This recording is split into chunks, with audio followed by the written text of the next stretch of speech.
Hey everybody, it's Dr. Barnes here again, and today we are going to be talking about magnesium and why, if you're watching this, you are actually most likely to be deficient. In fact, most studies that have been done on people and their magnesium amount in their body found that over 55% and to upwards of 75% of Americans are deficient in magnesium. Major problem.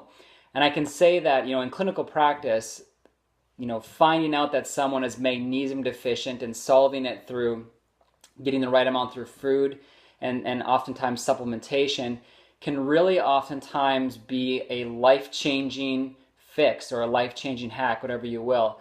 And so we're going to be talking about that. Now, magnesium is a mineral, and it is found in our food, of course, and it's also found in our bodies.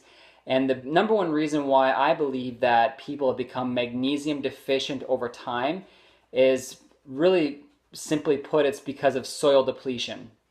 So compared to 50 years ago, the amount of nutrition that was found in our soil, and of course even going hundreds of years back, was vastly different. In fact, one study was found when they compared nutritional value to spinach around 40 to 50 years ago.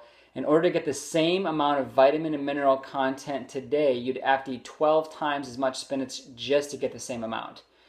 And so even if you're eating a healthy lifestyle and a healthy diet and you've been doing that for a long time, it's still easy to be deficient in several key minerals if you're just not getting the right amounts of those specific types of foods. So what are the signs of magnesium deficiency?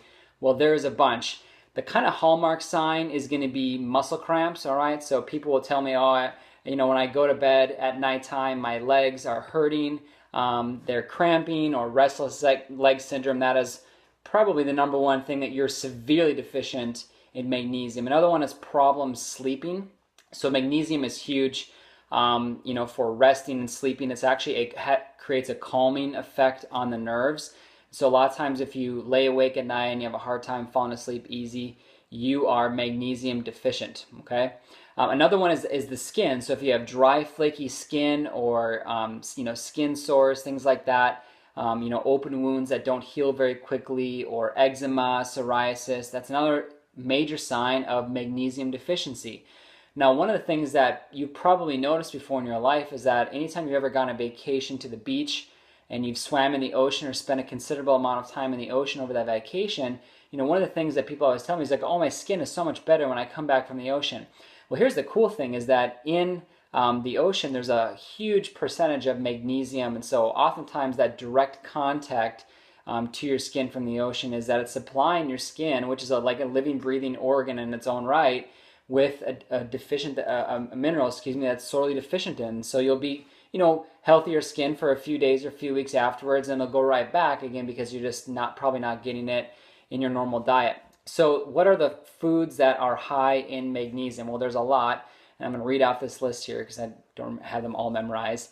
Number one is dark chocolate. So another good reason to be eating chocolate on a regular basis. The big thing to watch about with chocolate is that you need to be careful that there's not too much added sugar or garbage ingredients in it. So I really think the best way to do it is to get it through 100% cacao, just pure chocolate basically, and put it in a smoothie. Leafy greens.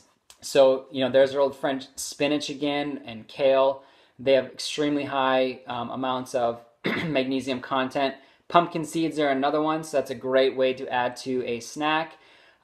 Fish, beans and lentils, artichokes, avocados. So I say that one of your goals every single day should be to eat one full avocado. So you can have a little bit in the morning, a little bit on a salad, or maybe a little bit with dinner.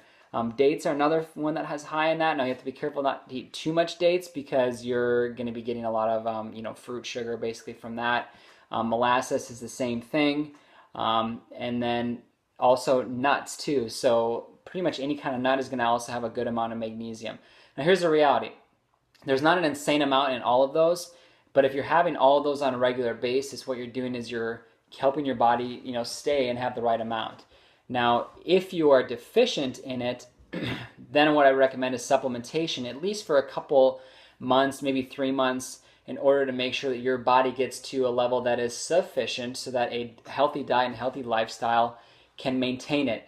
Now here's the reality. You probably, even if you've been eating healthy for a long time, you probably didn't eat healthy before that. You probably didn't grow up eating healthy, so you were just slowly becoming deficient as your life went on, and so now it's time to fix the deficiency.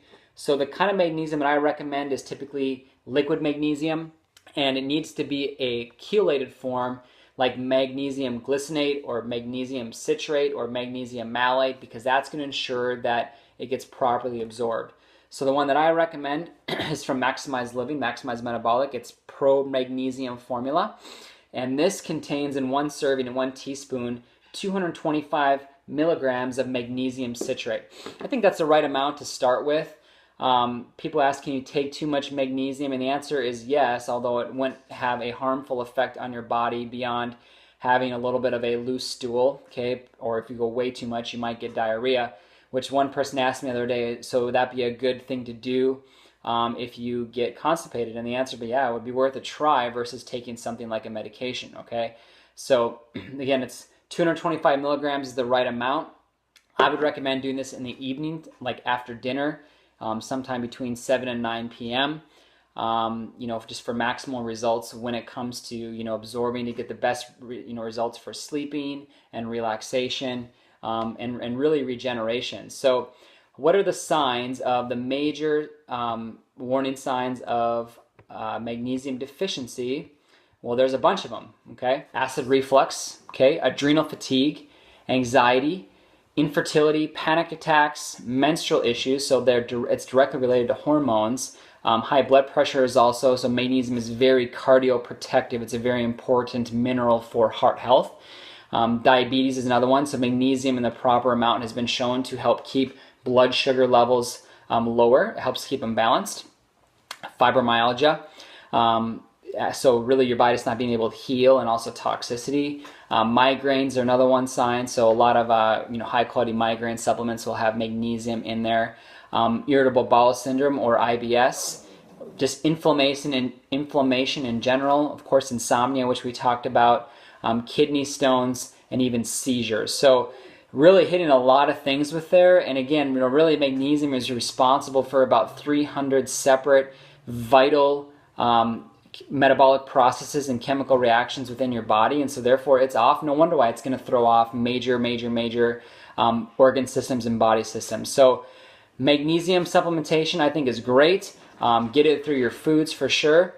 And if you have any questions, as always, you can email me at info@drgregbarnes.com. Check out my other YouTube videos for other great content, and also be sure to search out my clinic website, Greenway Health Center, and like that for other great updates too. Or you can visit www.drgregbarnes.com. That's drgregbarnes.com, and you can sign up for my email list as well. Cheers, everybody.